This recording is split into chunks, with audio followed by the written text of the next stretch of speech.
Misalnya contoh jualan hijab juga nih, Ya. tapi di deskripsi ini hijab ini disimpan di dalam gudang kami yang kami putarkan Al-Quran, apa lagu apa segala macam selama 24 jam. Ya.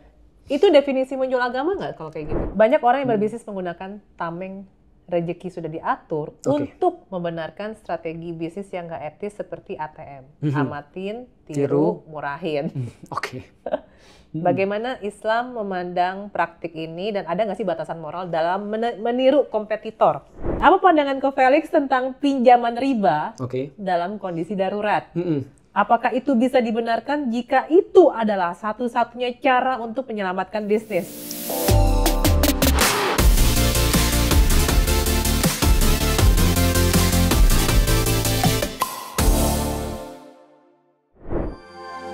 Video ini dipersembahkan oleh Lume Colors.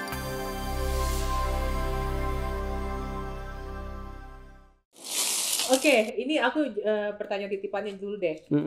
Dalam sejarah Islam, banyak Muslim kaya raya di masa lalu seperti Umar bin Khattab dan Utsman bin Affan. Apa prinsip utama yang membuat kekayaan mereka tidak hanya menjadi berkat, tapi juga membawa manfaat bagi umat? Pertama-tama aku jelasin dulu di dalam Islam. Itu ada dua cara berjuang yang paling top. Yaitu adalah dengan jiwa dan dengan harta. Nah, jadi dengan jiwa itu ya gampangnya dengan darah lah ya, tenaga segala macam, itu yang pertama. Yang kedua, yang pertama jihad dengan jiwa, yang kedua jihad dengan harta. Berarti jihad dengan harta ataupun memberikan kontribusi soalan harta ini menempati posisi termasuk yang tertinggi di dalam Islam sebenarnya. Nah, jadi pandangan orang-orang Muslim pada saat itu tentang harta adalah cara untuk kontribusi terhadap agama Allah, cara untuk kontribusi terhadap kebaikan. Nah, makanya cara pandang itu akhirnya membuat mereka tuh bukan hanya menilai daripada apa yang mereka dapatkan atau berapa harta yang mereka dapatkan, tapi berapa yang mereka keluarkan. Sebenarnya itu yang lomba-lomba para sahabat itu. Jadi mereka berlomba-lomba untuk mengeluarkan, bukan untuk mendapatkan. Contoh misalnya, hadis yang sangat terkenal. Suatu waktu Umar bin Khattab, itu bukan Umar aja, seluruh sahabat diminta oleh Rasulullah, siapa yang mau membiayai perang yang sulit ini, perang Usrah. Perang Usrah itu perang Tabuk, salah satu perang yang sulit di dalam Islam. Karena kondisinya lagi paceklik dan seterusnya, jadi orang-orang pada nggak punya uang. Hidup aja susah, apalagi membiayai perang, begitulah. Umar datang dengan harta. Dia rencana untuk memberikan sepertiga hartanya. Dan dia dalam hati dia bilang begini, kali ini aku bisa nyaingin Abu Bakar. Jadi dia bilang, aku kali ini bisa nyaingin Abu Bakar. Jadi yang paling kaya itu dulu, yang sangat terkenal kaya itu adalah Utsman, Abu Bakar. Umar nggak terlalu terkenal kaya, tapi dia juga lumayan lah. Aku kali ini bisa nyaingin Abu Bakar nih. Berarti kan sebelum-sebelumnya kalah terus tuh. Begitu dia datang, dia bilang sama Rasulullah, ya Rasulullah, aku serahin sepertiga hartaku ya Rasulullah. Abu Bakar datang terus bilang, ya Rasul, saya nyerahin semua harta saya. Sudahlah lebih banyak hartanya semuanya lagi. Lalu kemudian Rasul nanya, Abu Bakar, jangan sisain sepertiga setidaknya untuk keluarga kamu, jangan semuanya. Abu Bakar bilang, enggak, Allah dan Rasul cukup untuk keluarga saya. Maka dia serahin seluruh hartanya, dan akhirnya Umar bilang, sampai kapanpun aku nggak akan bisa nyaingin Abu Bakar. Artinya yang mereka selalu nilai itu adalah mengeluarkannya, bukan mendapatkannya. Jadi kita hampir nggak pernah mendapatkan riwayat mereka tuh punya harta berapa banyak. Tapi kita selalu dapat riwayat mereka ngeluarin berapa banyak. Nah, itu adalah termasuk pada Abdurrahman bin Auf dan segala macam. Jadi mengeluarkan. Dan di dalam salah satu ketika aku pernah belajar tentang psikologi, itu katanya dapat itu bikin senang. Menahan itu bikin tegang. Mengeluarkan tuh bikin tenang. Nah, makanya kalau kita makan banyak, senang tuh. Tapi setelah makan, tegang karena kita nahan. Pas kita ngeluarin, mohon maaf, ke belakang, kita jadi tenang. Jadi dalam pengeluaran tuh terdapat ketenangan. Nah, itu di dalam Islam tuh, itu yang membuat mereka tuh kemudian punya harta tidak hanya menjadi berkat bagi dirinya sendiri, tapi menjadi berkah bagi orang lain. Jadi itu kira-kira tuh. Kalau yang aku inget banget itu kisahnya yang Sumurnya Ummah sih. Sumurnya Utsman? Iya, Sumurnya Utsman. Itu yang sampai sekarang. Dan kalau yang nyeritain siapa? Mas J ya? Iya. Oh, luar biasa. Sumurnya Utsman yang dibeli sama Utsman ya? Iya, sampai sekarang masih sumurnya ada. Yahudi kan waktu itu padahal. Sampai sekarang masih ada wakafnya. Sampai sekarang masih ada, makanya itu keren banget sih. Betul, luar biasa ya. Cara mereka mandang seperti itu karena long lasting seperti air. Oke. Nah, sekarang bagaimana cara menjaga harmoni dalam sebuah rumah tangga ketika wanita menjadi pencari nafkah utama? Apakah ini mengubah peran tradisional dalam Islam? Esensinya di dalam Islam adalah laki-laki itu adalah yang memprovide. Makanya di dalam Islam ada kata-kata yang powerful banget. Ar-rijalu qawwamuna 'alan nisa. Laki-laki itu adalah supporter bagi perempuan. Jadi supporter, qawwam itu tidak hanya berarti pemimpin, tapi supporter. Artinya apapun yang perempuan perlu itu laki-laki harus support misalnya. Nah, maka kewajiban dia adalah memberikan nafkah. Pertanyaannya, bagaimana kalau penghasilan perempuan lebih besar? Bahkan misalnya menjadi pilar daripada rumah tangga itu? Jawabannya boleh-boleh aja, tapi tidak menghilangkan kewajiban laki-laki memberikan nafkah. Contohnya aku, gitu kan ya. Istriku itu adalah seorang businesswoman. Maka dia juga apa namanya ya berbisnis lah, jualan lah. Dia ketika jualan dalam beberapa kasus jualannya lebih bagus daripada penghasilanku. Maka itu nggak menjadi masalah, tapi tetap aku harus memberikan dia nafkah. Karena itu kewajiban bagi seorang laki-laki memberikan nafkah buat perempuan. Apa aja yang dinafkahi? Ada 3. 1, memberikan dia makan seperti aku makan, itu nafkah. Yang kedua, memberikan dia tempat tidur di mana aku tidur, itu adalah yang kedua. Yang ketiga adalah memberikan dia pakaian. Minimal yang baru setahun sekali. Tapi ya masa ya setahun sekali. Artinya 3 itu kalau udah dijalani itu berarti udah memberikan nafkah. Kalau andaikan perempuannya mendapatkan lebih banyak, bagus. Itu menjadi sedekah bagi perempuannya. Kalau gitu bagaimana Islam menyeimbangkan antara hak istri untuk bekerja dengan kewajiban rumah tangganya dia? Gitu? Nah, kewajiban itu artinya kalau dia lakukan mendapatkan pahala, kalau dia tinggalkan mendapatkan dosa. Maka dia harus beresin dulu kewajibannya itu. Nah, setelah kewajibannya beres, barulah dia bisa melakukan apapun yang dia suka. Sama kayak laki-laki, beresin dulu kewajibanmu, kamu bisa melakukan apa saja yang kamu suka, nggak ada masalah.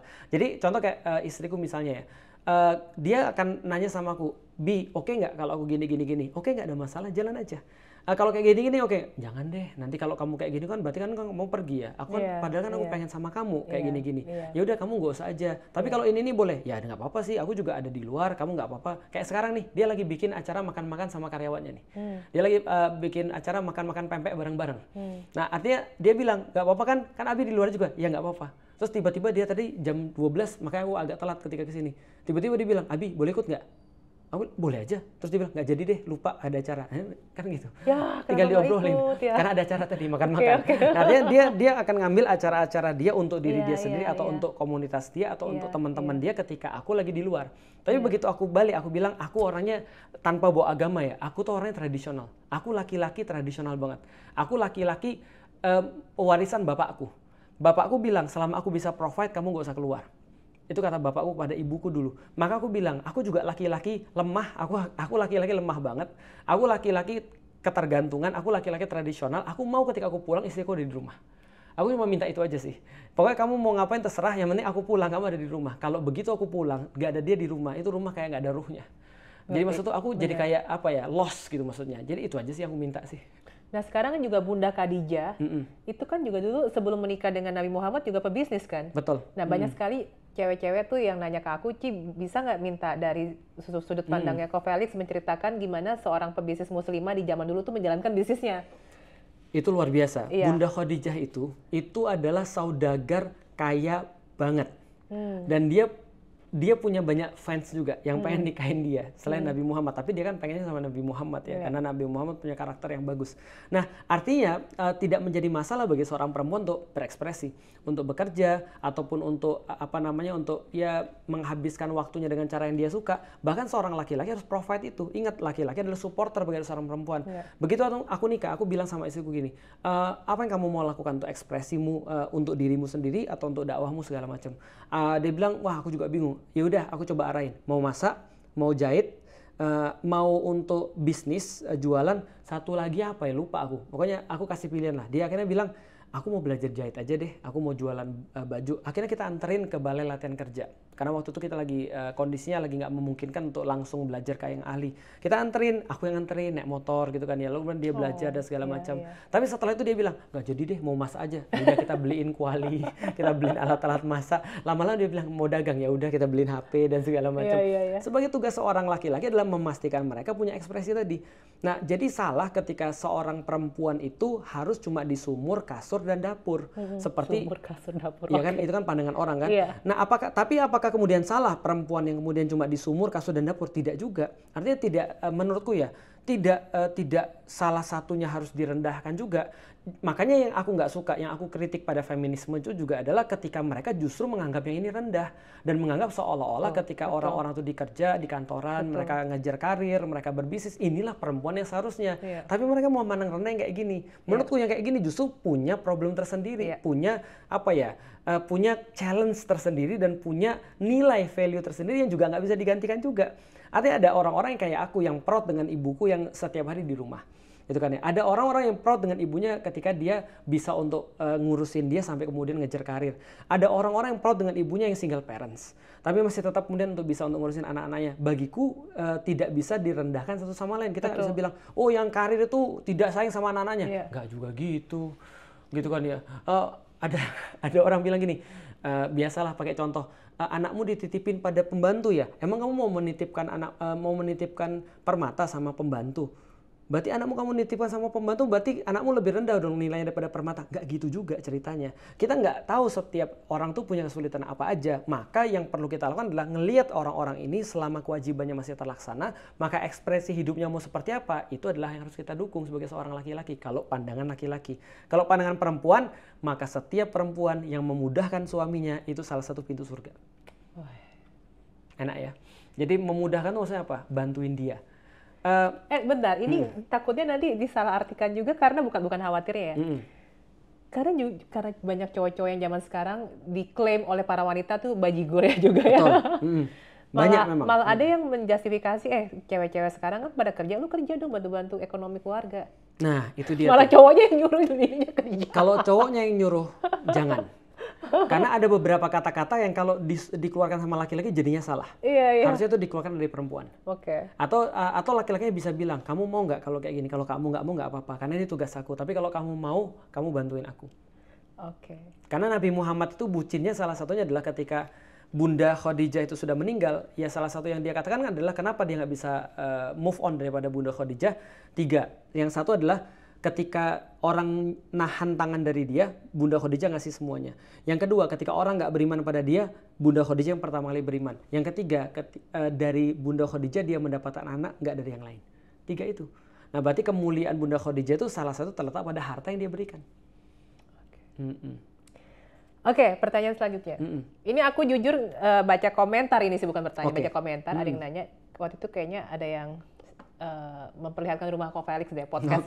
Saya lupa podcast siapa. Atta Halilintar. Terus Atta. Terus ada komen yang intinya kritik lah bahwa rumah Ko Felix yang luas itu, rumah Ko Felix bagus loh, dianggap tidak mencerminkan kesederhanaan.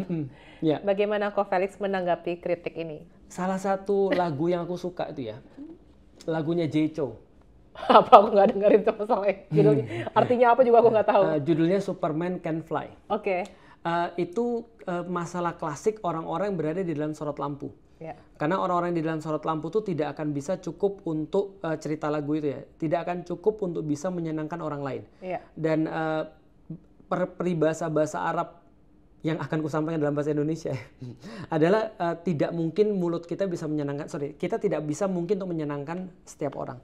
Atau kita nggak bisa ngendalin mulut orang untuk bicara baik tentang kita. Jadi kalau orang dalam sorot lampu itu harus siap-siap untuk selalu salah atau tidak selalu benar. Artinya kita nggak bisa menyenangkan semua orang. Maka yang penting adalah kita punya prinsip. Nah prinsipku sederhana. Pertama adalah tidak dosa untuk punya rumah mewah. Walaupun rumahku tidak mewah sebenarnya. Rumahku tidak pernah didatengin orang. Yang diliput sama Atta adalah studioku. Jadi aku punya studionya aja udah gede gitu. Betul. Nah, itu dia. Maka prinsip di dalam hidupku adalah dakwah. Jadi gini, aku punya sesuatu yang aku selalu bilang sama anak-anak di Yuk Ngaji, komunitasku, hidup boleh tidak sempurna, karya dakwah harus sempurna. Maka itu bisa kita lihat kalau misalnya nanti Cikrisin main ke studioku, semua barang-barang kita itu merek yang paling bagus. Tapi kalau barangku itu second atau third tier. Kita nggak ambil yang paling bagus. Kenapa? Karena itu prinsip kita. Jangan sampai masjid itu lebih jelek daripada rumah. Kalau masjid lebih jelek daripada rumah, kita akan lebih nyaman di rumah dan nggak pernah ke masjid. Tapi kalau masjid kita lebih bagus, maka kita kan terus ke sana, lalu kemudian kita cuma pulang untuk beristirahat aja. Maka dari segi budget pun studioku lebih bagus daripada rumahku. Dari segi budget lebih mahal, dari segi AC lebih banyak. Dari segi semua itu lebih proper daripada rumahku. Nah sehingga ya tapi rumahku untuk kebanyakan ya bagus. Tapi itu perlu juga. Tapi aku punya prinsip contoh kayak gini ya. Mobil. Aku pengen banget mobil-mobil bagus. Sebagai seorang laki-laki tentu saja. Tapi aku tahu bahwasanya kalau aku sudah milih profesi ini, walaupun aku bukan ulama, tapi setidaknya dianggap orang ulama. Maka ada dua profesi yang kayaknya menyakiti orang. Ulama sama penguasa. Kenapa? Karena ulama. menyakiti. Karena menyakiti orang. Karena gini, karena dia ngomong soalan akhirat kan. Dia ngomong soalan akhirat, dia ngomong soalan sabar. Tapi gimana lu bisa ngomong sabar? Lu ngomong sabar enak, tapi orang lain seperti apa? Nah ada dua yang menyakiti kalau dia bermewah-mewahan. Pertama penguasa, yang kedua adalah ulama. Tapi kalau pengusaha, mewah-mewahnya itu menginspirasi. Jadi kalau dia flexing pun itu dosanya masih dalam tanda kutip ya. Nggak terlalu parah sebenarnya. Dibandingkan dengan ulama atau penguasa. Kalau ulama orang kan bilang begitu pasti. Aku bayangin, aku pernah naik mobil, aku sebut aja Avanza, di stopin orang. Ustadz kok naik Avanza sih? Bukannya Ustadz tuh harusnya naik motor aja, sederhana aja. Aku bilang gini dalam hatiku, aku tuh punya orang-orang yang aku harus pergi. Dan ketika aku pergi, aku harus ngisi di situ. Aku kadang-kadang pulang jam 11, jam 12 malam. Dan besoknya aku harus sedia lagi, subuh lagi untuk ngisi di tempat yang lain lagi. Aku perlu tempat istirahat. Kalau aku naik motor, cetok aku sakit. Dan aku udah pernah. Maksudnya aku kehujanan motor pernah. Banjir pernah. Dan segala macam pernah. Artinya, pertama itu adalah tidak dosa. Yang kedua, aku punya standar. Ketika aku beli mobil, standarku adalah waktu itu ya, 600 ke bawah. Nah makanya ketika aku beli, misalnya contohnya aku beli mobil, aku punya budget misalnya contoh 300, bapakku yang nambahin jadi 600. Nah rumah itu juga sama. Artinya, nah itulah punya privilege orang tua kaya ya. Jadi aku masih tetap bisa punya rumah bagus, walaupun akhirnya ya mobil aku jual, terus kemudian kita pakai mobil yang lebih sederhana lah. Walaupun kalaupun kita beli ya kita tidak akan lebih daripada itu, kecuali untuk dakwah. Kalau untuk dakwah aku akan beli yang terbaik. Maka aku bilang sama semua pengusaha-pengusaha muslim, aku bilang, belilah mobil bagus. Supaya nanti kalau seandainya kalian ngundang ustadz kalian yang jemput pakai mobil itu. Sehingga ustadznya nggak salah tuh. Tapi kalau ustadznya harus beli mobil bagus, gitu kan ya. Contoh misalnya kayak aku tiba-tiba beli Alphard misalnya kayak gitu. Itu nanti akan ada fitnah, walaupun nggak dosa. Balik lagi, kalau dosa kita sudah sepakat tidak dosa, tapi akan ada fitnah. Orang-orang ngomong. Nah itu harus kita lindungi. Nah sekarang lagi terkait dengan bisnis ya. Bagaimana memastikan tanggung jawab sosial kita dalam sebuah bisnis itu tidak hanya menjadi pemanis untuk citra publik atau bahkan terkesan menjual agama. Ini yang kita bicarain tadi ya. Oke. Kalau aku punya bisnis, bisnisku hijab pertama itu juga dimodelin bapakku. Yang kedua bisnisku adalah buku. Aku jualan buku. Yang ketiga kita travel, kita juga punya travel. Jadi ada 3 bisnis kita itu. Nah, gimana caranya untuk itu? Sebenarnya kita nggak mikir untuk menyeimbangkan apapun sih, karena sebenarnya bisnis kita awalnya dari edukasi. Jadi kita nyampein hijab yang bagus tuh kayak gini loh, yang bener tuh kayak gini loh menurut syariat gitu kan ya. Menurut kita ini dalil-dalilnya semuanya dikeluarin, lalu orang bilang, belinya di mana? Kita bilang, wah di mana ya belinya? Kita juga nggak tahu. Akhirnya bilang, bikin dong Ustadz. Ya udah, akhirnya kita bikin. Dari zaman-zaman Twitter tuh, akhirnya kita bikin hijabnya, kita jualan. Jadi hasil edukasi kita akhirnya kemudian jadi bisnis. Sama kayak buku misalnya, aku nyampein di mana-mana. Ustadz jangan cuma nyampein, tulis dong. Ya udah kita tulis, akhirnya kita jual. Akhirnya kita kemudian dapat keuntungan dari sana. Travel juga sama. Kita jalan-jalan kemana-mana, kita kasih tahu ini sejarahnya kayak gini ya, ini sejarah kayak gini ya. Orang-orang bilang kita mau ikut dong. Ya udah, akhirnya kita bikin travel. Ya akhirnya hidup kita kayak gitu-gitu aja sih sebenarnya. Jadi kita nggak pernah ngitung bahwasanya ini untuk memastikan bahwasanya ini social responsibility seperti apa, karena bagi kita bisnis itu adalah cara kita untuk memperpanjang dakwah. Kita selalu bilang sama karyawan kita gini. Misalnya contoh karyawan kita di Hijab Alila, kita bilang gini, Hijab Alila ini sebelum ada sudah ada dakwahnya. Maka kita buat ini untuk memperkuat dakwah kita. Nanti besok kalau seandainya Hijab Alila nggak ada, dakwah tetap ada. Sesederhana itu aja. Jadi kita sudah lakukan sebelum itu, kita kemudian memperkuat cuma untuk tadi mempermudah. Kalau nggak ada harusnya nggak, kecuali kalau seandainya dia nggak ada itu dakwahnya nggak jalan, itu problematis. Nah sekarang gimana dengan orang, misalnya contoh jualan hijab juga nih, tapi di deskripsi ini, hijab ini disimpan di dalam gudang kami yang kami putarkan Al-Quran, apa lagu apa segala macam selama 24 jam. Itu definisi menjual agama nggak kalau kayak gitu? Bagiku ya. Makanya aku nggak suka.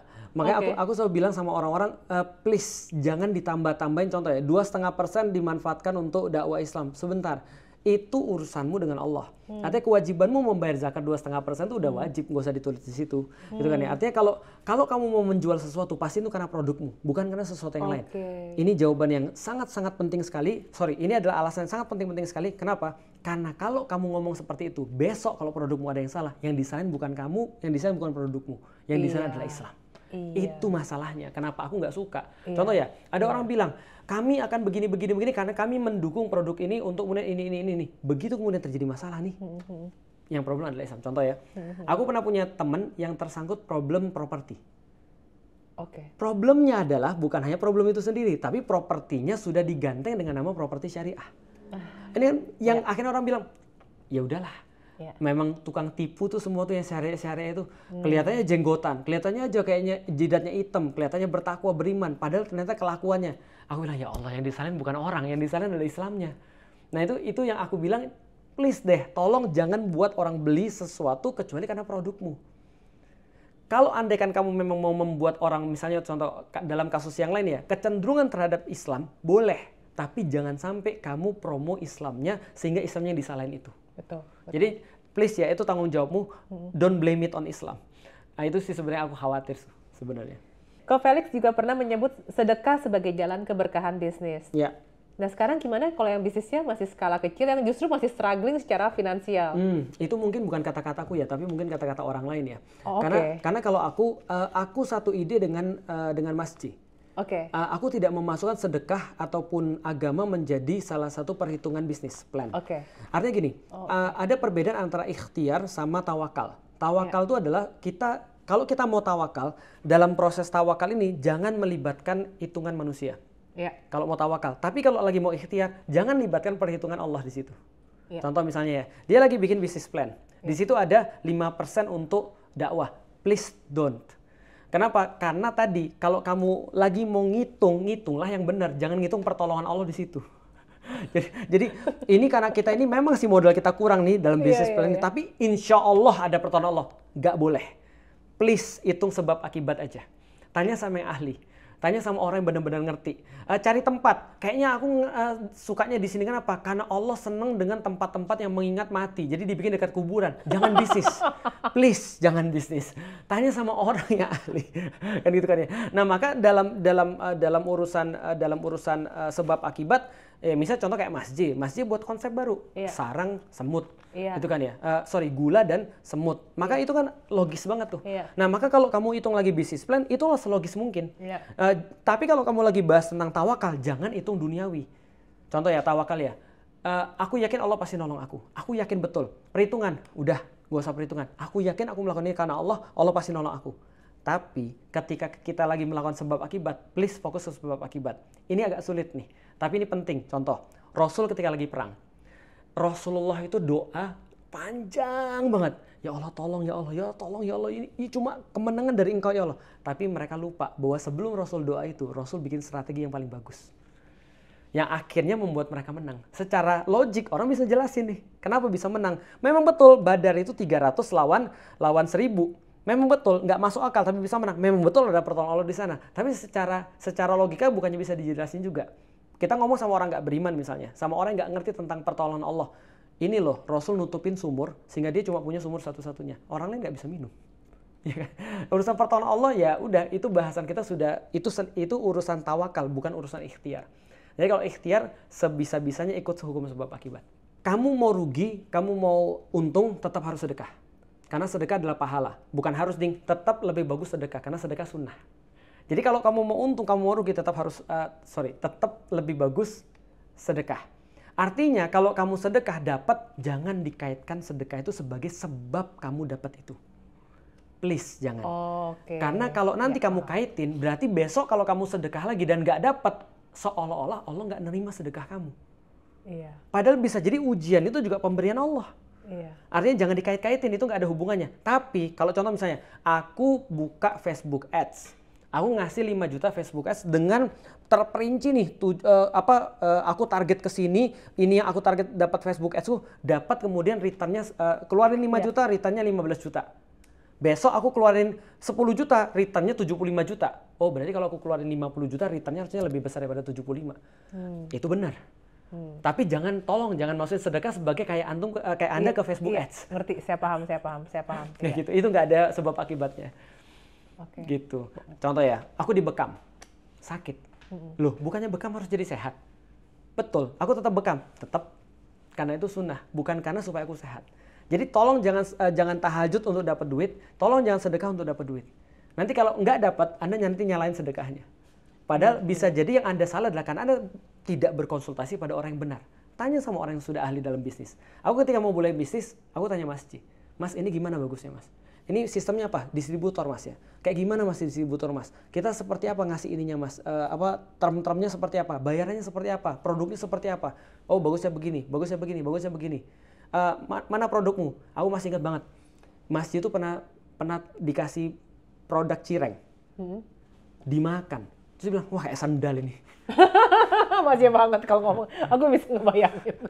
Aku bilang gini, kan nggak bisa bilang gini, Mas ini sudah dibacain Al-Quran loh Mas. Oh iya. Kayak apa hubungannya produkmu nggak enak? Iya. Terus mau gimana? Apakah karena hanya yang jualan Ustadz, lantas kemudian produkmu jadi bagus? Kan kayak gitu. Iya.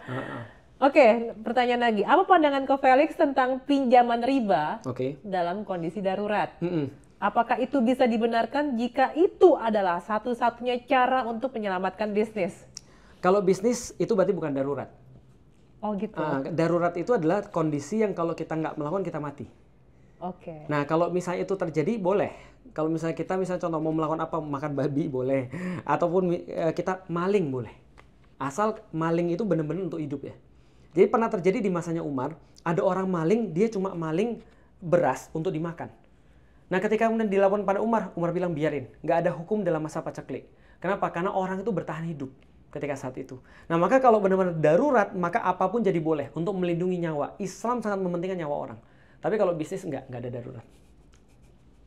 Tapi kalau bisnisnya bangkrut, dia lapar juga mati. Nah betul, karyawan dan segala macam. Iya. But that's the business makanya itulah bisnis.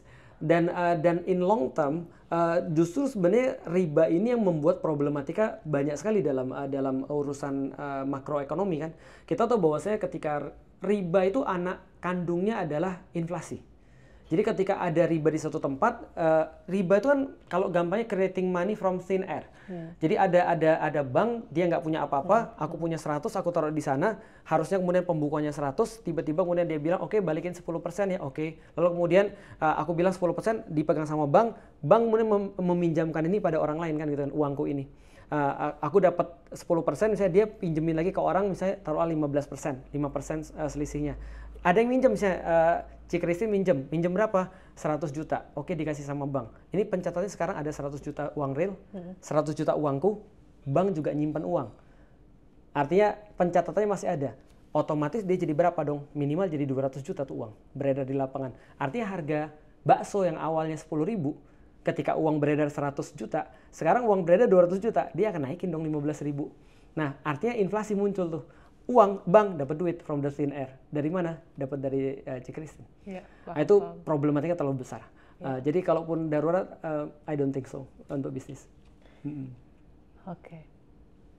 Banyak orang yang berbisnis menggunakan tameng rezeki sudah diatur untuk membenarkan strategi bisnis yang nggak etis seperti ATM. Amatin, tiru, murahin. Bagaimana Islam memandang praktik ini dan apakah ada batasan moral? Intinya sih sebenarnya pertanyaannya, ada nggak sih batasan moral dalam meniru kompetitor? Kalau yang dihormati adalah sebenarnya kayak gini. Yang dihormati adalah kayak sekarang tuh gampang hak paten, itu dihormati. Maka ketika contoh aku bikin buku, tidak boleh orang itu mengcopy bukuku lalu berkata ini bukuku lalu dia jual, itu nggak boleh. Tapi kalau dia kemudian ngambil isi materiku, lalu dia buat buku yang baru dengan itu, lalu kemudian dia tambahin sesuatu dan dia lebih murahin, itu boleh, nggak ada masalah. Contoh ya, ada orang jual kopi misalnya, maka dia bilang, wah laku nih kopi, aku mau jual kopi juga, tapi aku murahin, boleh. Ini strateginya orang Cina nih. Kan orang-orang Cina kan tiru mobil orang-orang Amerika, orang Jepang, lalu kemudian betul, buat lebih murah, buat lebih massal. Orang-orang laku, itu nggak ada masalah. Dan secara etik, itu juga etik juga. Artinya itu persaingan bisnis kan. Maka kita mengenal kalau soal keunggulan, ada keunggulan komparatif, ada kompetitif. Lah kalau orang cuma keunggulan yang bisa ditiru ya dia akan susah. Makanya aku bisnis di dalam keunggulan yang nggak bisa ditiru. Iya kan, harusnya kan gitu kan, harusnya kan ya. Karena kalau kita buat satu hal yang mudah ditiru, pasti orang akan ada yang datang lebih murah kan gitu kan, ngancurin pasar. Maka kalau kita mau bisnis ya bisnis cari yang, ya kalau nggak bisa ditiru ya cari lagi gimana caranya supaya orang loyal ke kita. Tapi kalau secara etis boleh, yang nggak boleh nipu, itu yang nggak boleh. Contoh, barang KW itu nggak boleh. Contoh ya, ada orang jualan barang KW misalnya. Tapi kalau dia menyatakan itu KW boleh nggak? Nggak ada masalah kalau itu KW. Jadi memang ini barang KW loh, bukan dia nggak ngaku itu asli. Tapi dia bisa dituntut sama orang nanti. Oke. Problemnya problem bisnis jadinya, bukan problem agama. Kalau problem agama dia bilang ini barang KW, maka kita ngelihat contohnya ada barang KW yang kita beli, kita boleh nggak beli? Boleh, karena kita tahu itu barang KW. Tapi bagi produsennya, nah itu yang problematis. Di dalam agama juga problematis karena dia kayak ini kan menipu orang kan, ngambil brand orang. Nah, tapi kalau misalnya kita kayak orang Cina, Sony diganti Suni. Barangnya sama, nah itu nggak apa-apa tuh. Nah, itu secara brand juga udah beda. Secara brand udah beda. Kan banyak tuh di sana tuh. Banyak banget udah diganti nama. Apalah pokoknya cuma diganti nama dikit tapi semuanya sama yang lainnya. Dan akhirnya laku. Nah itu masih boleh tuh. Oke. Nah ini pertanyaan penutup untuk yang sesi ini ya. Dalam bisnis Cofelix, bagaimana Cofelix menjaga ego agar tidak terjebak dalam keserakahan dan tetap berorientasi pada dakwah? Di dalam juga pertanyaan. Jadi gini, kita harus tahu bahwasanya mana yang supporter, mana yang tujuan. Itu penting banget. Karena kadang-kadang semua orang jebakannya adalah dia menjadikan support itu menjadi tujuan. Jadi perantara itu jadi tujuan. Contoh, ada orang ujian, tujuannya kan harusnya kan belajar jadi pinter. Nilai itu cuma sekedar perantara, cuma sekedar indikasi bahwa dia tuh sudah belajar. Tapi sekarang banyak orang yang penting nilainya, bukan belajarnya, ya kan? Nah sama kayak aku bikin bisnis untuk support dakwah. Kalau aku bikin bisnis untuk support dakwah, ternyata aku lebih sibuk di sini. Dan di sini aku nggak sibuk atau less sibuk, berarti ini jadi fitnah. Sesederhana itu. Jadi kalau konsep di dalam Islam namanya konsep blessings. Atau barokah. Barokah itu adalah bertambahnya kebaikan. Ketika ada bisnis dakwahku bertambah baik, berarti bisnisnya berkah nih. Tapi kalau ada bisnis aku jadi nggak ngurusin dakwah, berarti problematik. Sebelum aku nikah, aku dakwah kenceng. Setelah aku nikah, dakwahnya jadi hancur. Berarti ini nggak berkah nih pernikahannya. Sesederhana itu. Jadi kita lihat nih, bisnis ini ternyata membuat kita lebih kenceng atau enggak. Sebelum aku punya mobil, aku naik motor sampai Bekasi, Tambun, naik motor hujan-hujanan. Begitu aku punya mobil, harusnya aku bisa lebih daripada itu. Harusnya bisa lebih banyak, bisa lebih sering, bisa lebih jauh. Tapi ketika aku punya mobil, aku malah malas-malasan. Itu pertanda. Berarti itu aku lagi fokus pada perantaranya, bukan pada tujuannya. Tapi Cofelix sendiri banyak nggak sih kayak pembisik yang selalu mengingatkan Cofelix? Apalagi kalau saya tuh melihat orang-orang yang sudah, ya seperti misalnya Cofelix atau mungkin orang-orang lain lah ya, udah di level tertentu kan sering kali dikelilingi oleh yes man kan. Ya, betul. Dan kalau dibilangin bahkan bisa jadi defensif dong. Enggak, kayak saya A, B, C, D, E gitu. Saya nggak melakukan itu gitu. Aku punya guru dan aku selalu ikut guruku kalau aku bilang gini, Ustadz aku pengen gini. Kalau dia oke, aku jalan. Kalau dia nggak oke, aku berhenti. Jadi yang aku dengerin kalau tadi urusan keledai tadi kita udah tahu ya. Kita nggak usah dengerin semua orang. Tapi harus ada satu yang didengerin. Satu yang ngasih kamu makan itu harus kamu dengerin. Orang tua itu harus kamu dengerin. Yang kedua gurumu itu harus kamu dengerin. Yang ketiga istrimu itu harus kamu dengerin. 3 itu aja tuh. Itu penting banget tuh. Kalau yang lain nggak ngasih makan, bukan istri, bukan guru, sudah nggak usah didengerin. Oke, ini mengenai isu kontroversial mengenai Cofelix nih. Ya, yang menurut saya perlu diadres karena menurut saya kayaknya lebih banyak kekurangpahaman aja sih. Cofelix pernah menyebut bahwa Islam adalah solusi untuk semua masalah modern. Tapi apakah Cofelix setuju bahwa beberapa interpretasi Islam justru menciptakan masalah baru terutama di masyarakat plural? Ya, yang tadi sebenarnya tafsir-tafsir itulah. Contoh ada beberapa tafsir yang mengajarkan bahwa Muslim sebaiknya tidak menjalin pertemanan dekat atau bekerja sama dengan non-Muslim. Belum lagi terkait keterbatasan peran wanita dalam dunia modern, bahkan ya seperti itulah. Menurutku gini, sebenarnya problematika itu ada ketika orang-orang Muslim tuh gagal mengaitkan antara Islam yang dia punya dengan realitas yang ada. Sebenarnya kalau mereka paham realitasnya dan paham Islamnya, itu insya Allah bisa jalan dengan tidak ada masalah. Aku masih ingat misalnya gini, aku pernah nanya sama seorang ulama. Ulama ini baik, cuma pemahaman realitasnya nggak ngerti. Kita nanya waktu itu hukum Facebook tahun 2007. Apa hukum Facebook? Lantas dia nanya dong, karena dia nggak ngerti Facebook tuh apa. Ya, iya.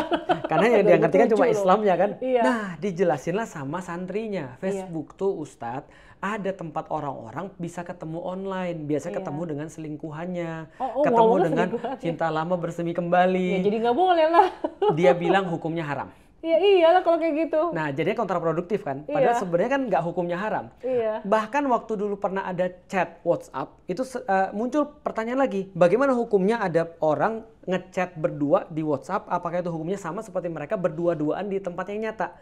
Nah, ketika pemahamannya salah, akhirnya dihukumi haram. Nah, makanya sebenarnya ketika realitasnya benar dan kemudian hukumnya benar disambungin, Islam tuh insya Allah akan relevan dengan dunia nyata sebenarnya. Jadi aku bilang ketika Islam adalah solusi bagi dunia yang modern, sebenarnya karena esensi daripada perbuatan itu nggak berubah. Yang berubah adalah cara melakukannya. Orang zaman dulu zina, zaman sekarang juga zina. Yang berubah caranya. Orang zaman dulu nolong orang, zaman sekarang juga nolong orang. Yang berubah adalah caranya. Sekarang bisa online, bisa kemudian bikin viral, bisa kemudian donasi online dan segala macam. Artinya adalah yang kita hukumi adalah esensinya tadi. Nah, kalau realitasnya berpadu dengan hukumnya itu nyambung, insya Allah nyambung semua tuh. Dan insya Allah nggak ada yang menyusahkan seperti yang tadi itu. Contoh misalnya kayak tadi. Emang benar orang-orang muslim nggak boleh berteman dengan orang-orang yang bukan muslim? Loh, dari mana dia dapat? Oh itu kasus kemarin Al-Maidah 51 itu kan ya. Dilarang menjadikan orang-orang yang bukan muslim, orang kafir sebagai teman dekat. Sebentar, coba baca dulu tafsirnya ini seperti apa. Nah, tidak berarti kemudian tidak boleh berteman. Tidak berarti kemudian tidak boleh untuk berteman dalam tanda kutip akrab. Ada beberapa temanku, ya jangankan temanku, bapak ibuku bukan muslim. Masa aku nggak boleh dalam tanda kutip menemani mereka? Justru di dalam Islam, walaupun ada yang bukan muslim, tetap harus di dalam Al-Quran dipergauli dengan secara yang baik. Tidak berkurang hak-haknya dibandingkan dengan orang tua yang muslim sebenarnya. Nah, artinya, ya balik lagi sebenarnya gini Ci, ada beberapa orang yang ngawur, sebenarnya dia tanpa Islam juga udah ngawur sih sebenarnya. Nah, tambah ada Islamnya, dia jadi punya alasan untuk ngawur pakai dalil. Pakai dalil Islam. Sebenarnya kalau dia tidak Islam pun dia juga sama ngawurnya sih sebenarnya. Jadi sebenarnya tafsirannya harus, kalau menurut Ko Felix sendiri deh. Ya, yang aku baca ya. Iya, harusnya seperti apa ya? Yang aku baca adalah tidak boleh untuk menyerahkan urusan kita terhadap orang-orang yang bukan muslim. Jadi menjadikan teman dekat itu sebagai pemutus daripada apa hajat hidup kita dan meninggalkan orang-orang yang mukmin, orang-orang yang beriman. Itu yang nggak boleh. Jadi kalau berteman, bertetangga, bermasyarakat itu malah justru ya balik lagi lah. Aku ditanya begini, dakwah itu kan mengundang ya. Yang aku jelasin yang tadi, pertanyaan sederhana. Kalau aku ngundang Ci Christian ke rumah, apa aku ngundang dengan marah-marah? Enggak lah. Nggak mungkin. Aku nggak mungkin ngundang orang kecuali aku sayang sama orang itu. Aku mencintai orang itu, baru aku undang dia. Tapi kalau misalnya aku, Ci, datang ke rumah dong, Ci. Makan di rumah. Ci, ngapain lu makan ke rumah lu? Lah ngundang lu aja kayak gitu. Nah, dakwah itu mewajibkan rasa cinta kepada orang. Maka aku bilang sama orang kan, ada yang nanya, Ustadz bagaimana caranya berdakwah? Aku bilang yang pertama, belajar dulu untuk sayang sama orang. Kalau kamu nggak sayang sama orang, mendingan kamu nggak usah dakwah. Karena kalau kamu nggak sayang sama orang, nanti apa yang keluar dari mulutmu itu nyakitin orang. Iya, benar-benar. Karena contoh ya, aku punya teman baru belajar Islam, ibunya nggak kerudungan. Dia bilang sama ibunya, ibu tahu nggak ibu melakukan dosa? Ya Allah, aku bilang, serius lu bilang kayak gitu? Aku bilang gitu. Temanku yang lain, ibunya juga nggak kerudungan, dia baru belajar Islam, dia cewek, dia kerudungan, ngomong sama ibunya, dia nangis duluan sebelum ngomong. Itu sayang. Paham kan bedanya kan ya? Artinya kalau orang nggak sayang mah dia mau bodoh amat, dia mau berlaku apa? Dia mau nangis, dia mau teriak, dia mau sakit hati. Kamu yang besarin aku, tiba-tiba kamu ngomong kayak gitu. Aku bilang, please deh, sebelum kamu belajar untuk dakwah, belajar dulu untuk sayang sama orang. Kalau sudah kamu sayang sama orang, kamu akan menemukan cara terbaik untuk dakwah ke dia. Bagus banget kata-katanya. Gitu. Oke, ada sampai sekarang masih ada stigma bahwa Ko Felix mendukung sistem pemerintahan berbasis syariah secara penuh.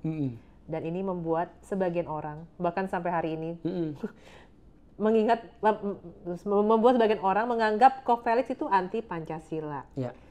Tapi dalam kehidupan nyata, apa sih prinsip utama yang Ko Felix pegang dalam menjalani kehidupan bernegara di Indonesia? Ya, tentu saja sebagai orang Indonesia aku harus mencintai Indonesia, dan aku mencintai Indonesia. Kalau nggak mencintai Indonesia, gimana kita bisa berdakwah balik lagi?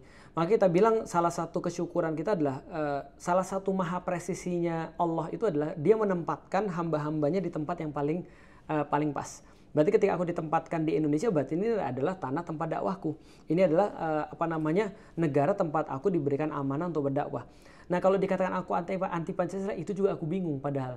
Terus aku juga bingung, andaikan pun aku tidak paham Islam. Gimana cara untuk membenci Pancasila?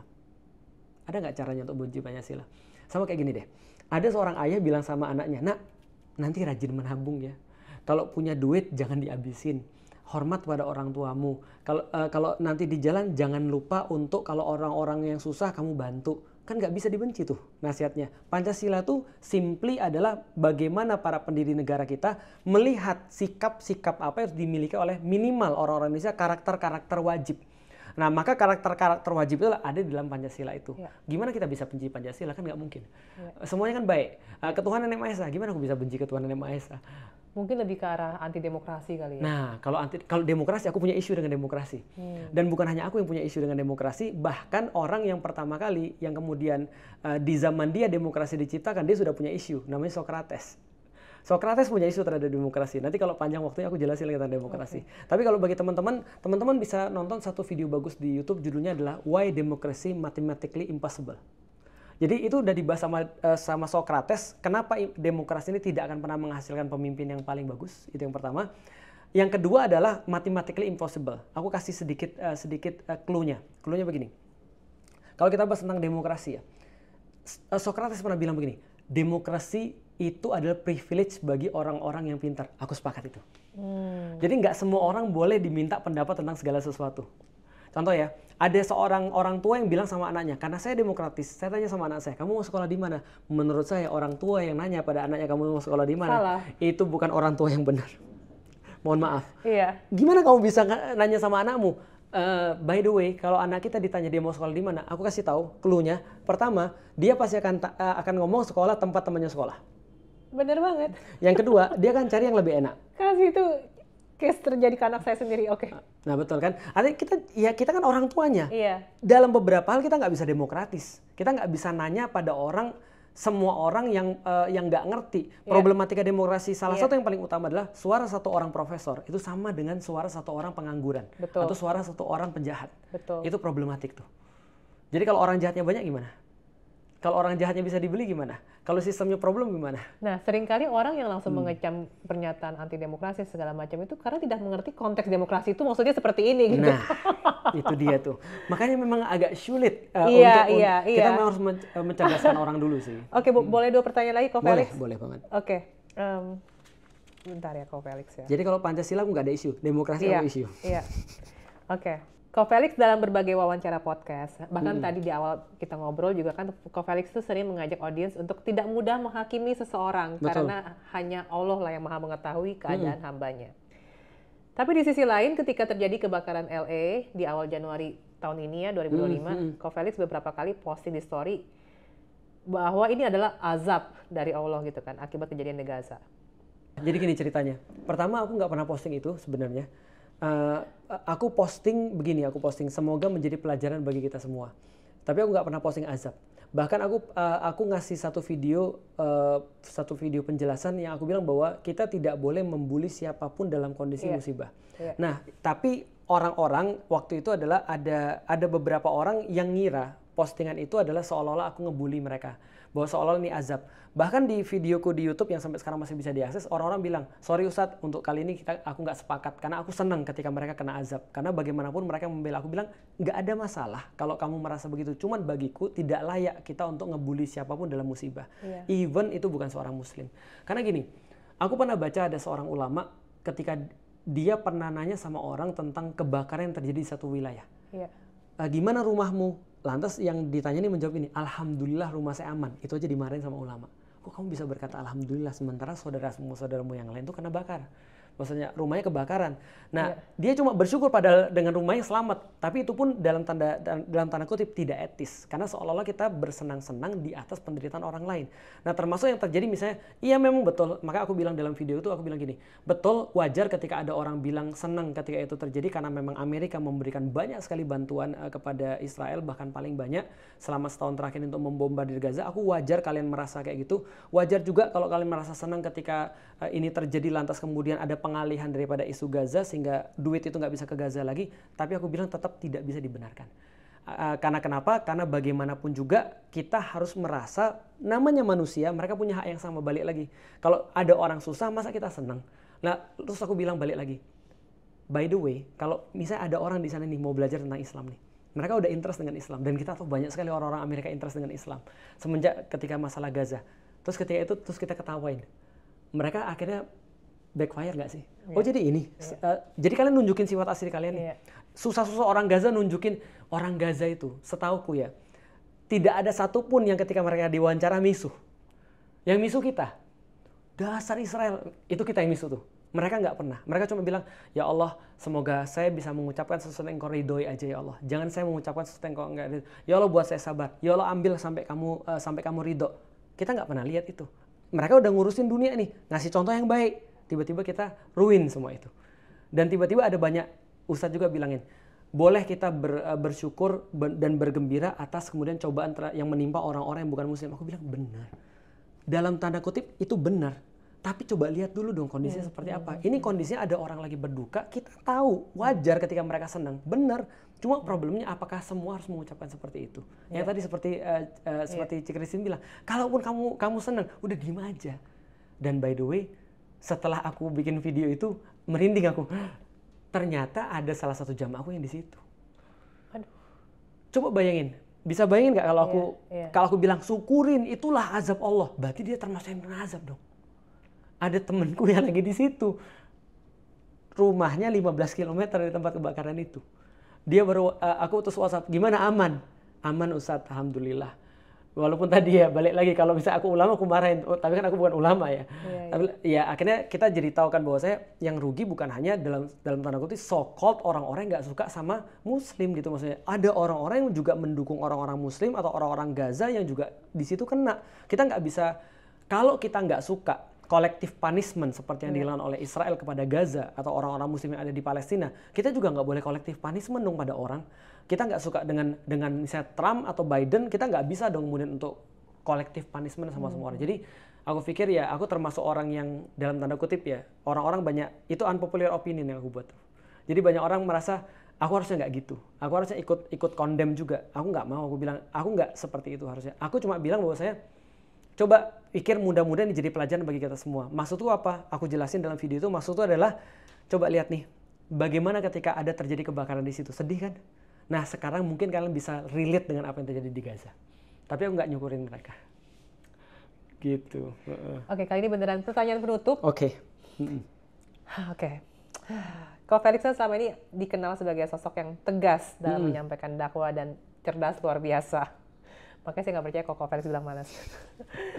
Tapi juga sering kan mendapatkan kritik ya seperti yang tadi saya bilang, karena pandangan-pandangan Ko Felix yang dianggap kontroversial. Jadi setelah semua yang kita bahas hari ini, mulai dari keyakinan, peran wanita, hingga isu sosial, kalau ada satu hal yang Ko Felix ingin luruskan tentang diri Ko Felix, atau satu pesan yang ingin Ko Felix tinggalkan untuk orang-orang yang mungkin masih salah paham ke Ko Felix, itu apa? Ya, yang pertama aku harus luruskan soal malas dulu ya.